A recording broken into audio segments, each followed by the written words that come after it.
Israel, as you know, overcame many odds, but it could not achieve the growth that it has achieved today, or have the companies that are represented here and many that are not, if it didn't make a substantive change. And that change was the product of a crisis, which I'd like to tell you about. We had a severe economic crisis in the year 2002, 2003.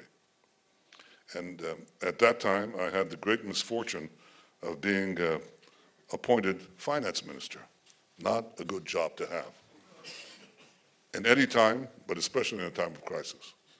And I came into the Israeli government when our economy was shrinking. We had tremendous unemployment, about 11 or 12%. That was very high for us. We had a major bank on the verge of collapse. We had many businesses closing down, and there were basically two explanations that were common at the time in Israel about why we were in this crisis. One was, both of them were self-evident. The first was that the NASDAQ bubble, from which Israel was enjoying itself, had burst, collapsed. The second is that we had terror. And surely these two factors contributed to our economic crisis. But I didn't think that they were really that important. They were important, but on a secondary level. I thought something else was the problem. And I had about 3 weeks as finance minister to present a plan to the Israeli public.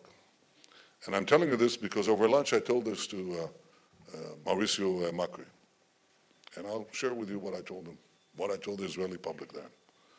I said that to explain the problem that we had, I described my first day in basic training in the Israeli paratroopers, Samchanim. And the commander put us all on a big parade ground, and he put us in a straight line. And he said, he pointed to the first man in the line, that was me. He said, you, Netanyahu, take the guy, look to the guy on your right, put him on your shoulder. And then he said to the man further right, put the guy next to you on your shoulder, and so on. And then he said, we're going to have a special race. He blew the whistle. It was called the elephant race. And I had somebody about my size, was pretty heavy, and I could take a few steps. The guy next to me was the smallest man in the company, and had the biggest guy in the company on his shoulders. He collapsed on the spot. And the third guy was a big guy, had a little guy on his shoulders, and he took off like a rocket and won the race. I said in the international economy, all national economies are pairs of a public sector sitting on the shoulders of a private sector. And in our case,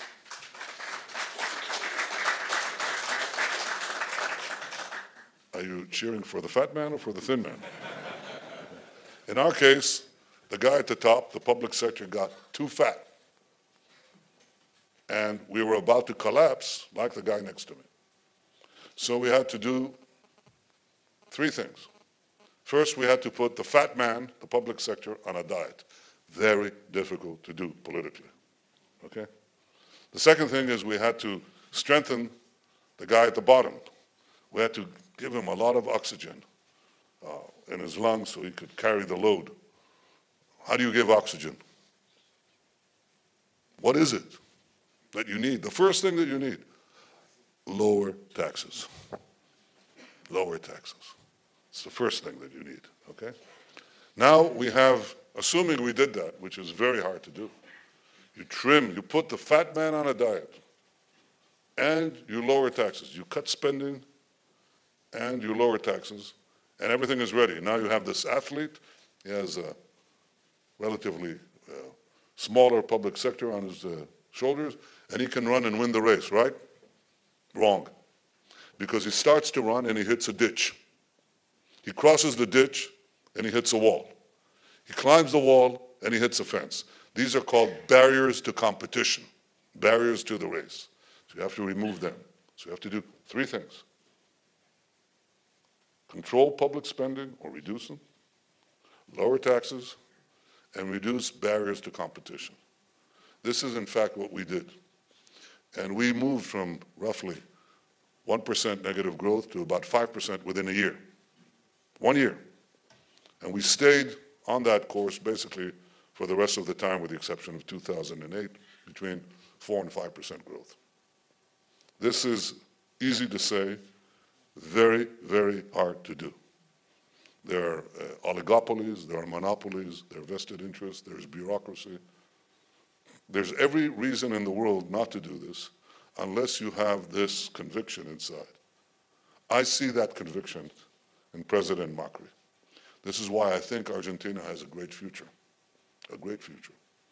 and it could grow very rapidly and achieve things that were unimaginable. We in Israel are doing this. I want you to know what we're doing. Technology by itself does not do it. You can have enormously gifted people in technology. You can have the greatest scientists, and you can have the greatest mathematicians, and you can have the greatest physicists. I'll tell you one country that had them. It's called the Soviet Union. Didn't do much, did it?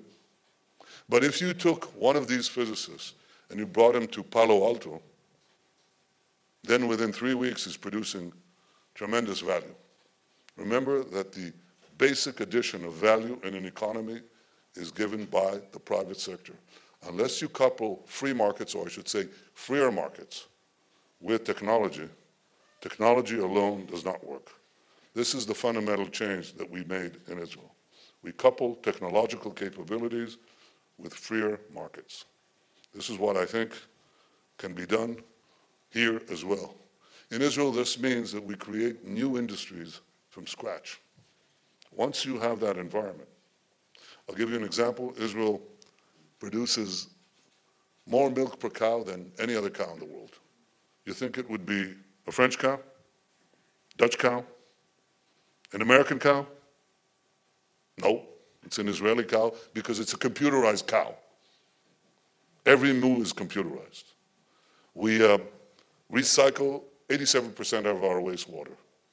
The next country to recycle, second country in the world, is Spain with 17%.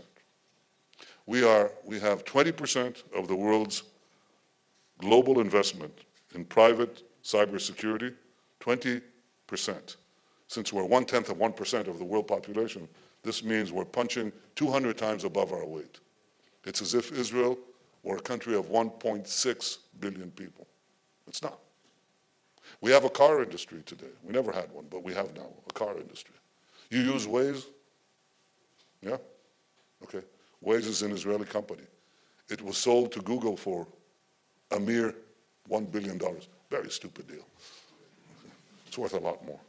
But now we have a company in Jerusalem that was sold to Intel for $15 billion for autonomous vehicles.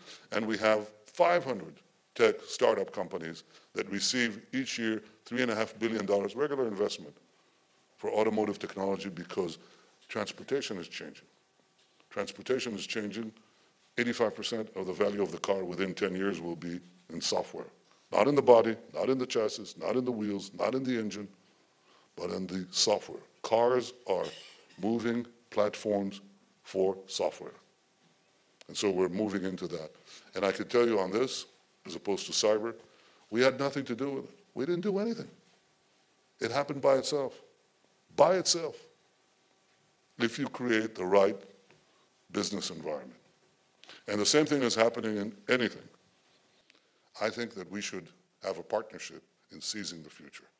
This is what I came to Argentina for, and this is what I leave Argentina with. President Macri and I decided to join hands and deliver to our peoples the future they deserve. Thank you.